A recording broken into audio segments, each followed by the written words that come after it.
తాజా అంశాన్ని చూస్తున్నాం. బీఆర్ఎస్ అనర్హత పిటిషన్ను కొట్టివేయాలని దానం నాగేందర్ స్పీకర్ను కోరారు. ఈ మేరకు అఫిడవిట్ దాఖలు చేసిన ఖైరతాబాద్ ఎమ్మెల్యే తాను బీఆర్ఎస్ పార్టీకి రాజీనామా చేయలేదని పేర్కొన్నారు.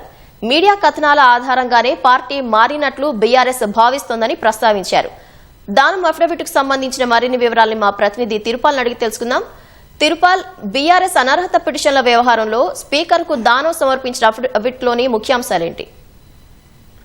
పవిత్ర, బీఆర్ఎస్ నుంచి కాంగ్రెస్ కు 10 మంది ఎమ్మెల్యేలు పార్టీ మారినట్టుగా బీఆర్ఎస్ స్పీకర్ కు ఫిర్యాదు చేసింది. స్పీకర్ దీని మీద ఎలాంటి విచారణ చేపట్టకపోవడంతో, కాలయాపన చేయడంతో దాంతో కోర్టు నుంచి హైకోర్టుకు వెళ్లారు. హైకోర్టు నుంచి అట్లా సుప్రీంకోర్టుకు వెళ్లారు. సుప్రీంకోర్టు ఆదేశాల మేరకు స్పీకర్ ఈ 10 మంది ఎమ్మెల్యేలకు సంబంధించి స్పీకర్ వద్ద దాఖలైన అనర్హత పిటిషన్ల పైన విచారణ చేపట్టారు. ఇప్పటికే 8 మందికి సంబంధించి పూర్తి స్థాయిలో విచారణ అయ్యింది. 7 మందికి సంబంధించి మాత్రము తీర్పు వెలువరించారు. అందులో బండ్ల కృష్ణమోహన్ రెడ్డి, అరికపూడి గాంధీ, గూడెం మహిపాల్ రెడ్డి, పోచారం శ్రీనివాసరెడ్డి, ప్రకాష్ గడు, కాలయాదయ్య, తెల్ల వెంకట్రావు, ఈ 7 మందికి సంబంధించి వాళ్ళు 7 మంది కూడా పార్టీ మారినట్టుగా ఎక్కడ ఆధారాలు లేవు అని చెప్పేసి వాళ్ళ పైన ఏదైతే దాఖలైనాయో అనర్హత పిటిషన్లు స్పీకర్ కొట్టివేశారు. మిగిలిన 3 ఎమ్మెల్యేలకు సంబంధించి డాక్టర్ సంజయ్ జగిత్యాలకు సంబంధించి, అదేవిధంగా దానం నాగేందర్, కడియం శ్రీహరి, ఈ 3కి సంబంధించి పెండింగ్ ఉన్నాయి. ఇప్పటికే జగిత్యాల ఎమ్మెల్యే డాక్టర్ సంజయ్ కుమార్ సంబంధించి తీర్పు పూర్తి అయిపోయింది. కాకపోతే విచారణ పూర్తి తీర్పు పెండింగ్ పెట్టుంటారు. దీనికి సంబంధించి ఏ క్షణంలో అయినా కానీ తీర్పు వెలువరించే అవకాశం ఉన్నది.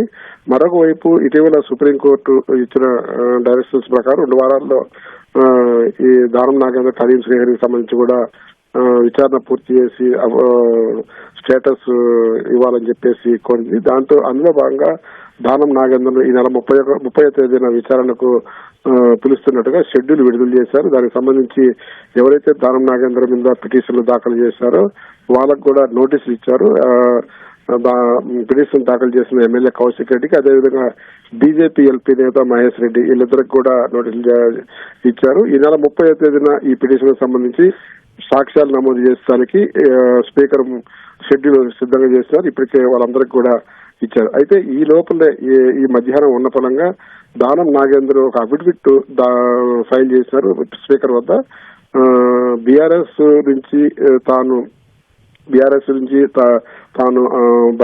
బహిష్కరణకు కానీ సస్పెన్షన్ కానీ గురి కాలేదు, తాను బీఆర్ఎస్ పార్టీకి రాజీనామా చేయలేదని ఆ అఫిడవిట్ లో స్పష్టం చేశారు. అదేవిధంగా కేవలం బీఆర్ఎస్ ఏదైతే మీడియాలో వస్తున్న కథనాలను, మీడియాలో వస్తున్న వార్తలను ఆధారం చేసుకుని తాను పార్టీ మారినట్టుగా స్పష్టం చేశారు. కాబట్టి నేను పార్టీ మారినట్టుగా ఎక్కడా కూడా లేదు, నేను కాంగ్రెస్ పార్టీకి సంబంధించి కొన్ని సమావేశాలకైతే హాజరయ్యారు, ఆ సమావేశాలన్నిటికి కూడా వ్యక్తిగత హోదాలో నేను హాజరయ్యానని చెప్పేసి స్పష్టంగా ఆ అఫిడవిట్ లో వివరణ ఇచ్చారు.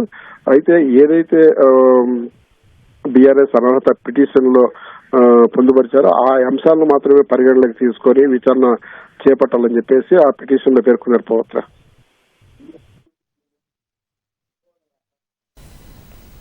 ధన్యవాదాలు తిరుపాల్.